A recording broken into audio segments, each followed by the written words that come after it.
des cas à l'étude où quelqu'un qui portait soit une croix, une kippa ou un voile a influencé sa prestation de travail basée sur préceptes religieux. Trouvez-moi des cas, là. Donnez-moi un. Juste un. Non, dans la fonction publique où c'est arrivé. Non, mais c'est pas la question. C'est pas la question. Mais pourquoi mettre un code vestimentaire dans la fonction publique si on n'a aucun précédent pour nous dire, parce que je porte un voile, moi je servirai pas un homme au comptoir. Est-ce que c'est arrivé? Non, c'est pas le... Oui, c'est arrivé. C'est arrivé. Où ça? Oui, bien sûr, c'est arrivé, Monsieur Gendron, à Montréal.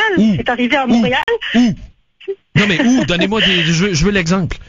Oui, ben je m'en viens avec l'exemple, si vous permettez, si vous me laissez parler. Nous avons eu, par exemple, le cas à la société donc de l'automobile de personnes religieuses donc qui ont un certain attachement rigoriste à leur religion et qui refusaient que celle qui leur faisait passer le permis de conduire soit une femme, par exemple. Ah, mais attention, là! Là, on est dans l'inverse, là. On parle pas de fonctionnaires de la SAAC qui ont refusé de passer des examens à des hommes ou des femmes. C'est l'inverse. C'est des clients qui ne voulaient pas d'un juge féminin. Alors, quand on est un État qui se tient debout, pas besoin d'un code vestimentaire pour avoir du plomb dans la tête, Mme Benhabib, c'est dire, hey, toi là, tu veux pas être examiné par une femme? Ben, t'en auras pas de permis. Ça s'arrête là. Ça prend pas un code vestimentaire, ça prend juste un cerveau entre les deux oreilles, madame. Tout diviser une société pour une niaiserie comme ça. Avez-vous d'autres exemples?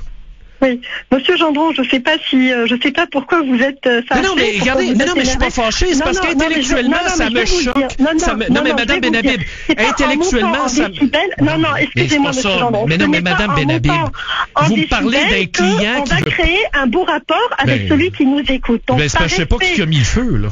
Écoutez, votre gouvernement a mis le feu dans Barack.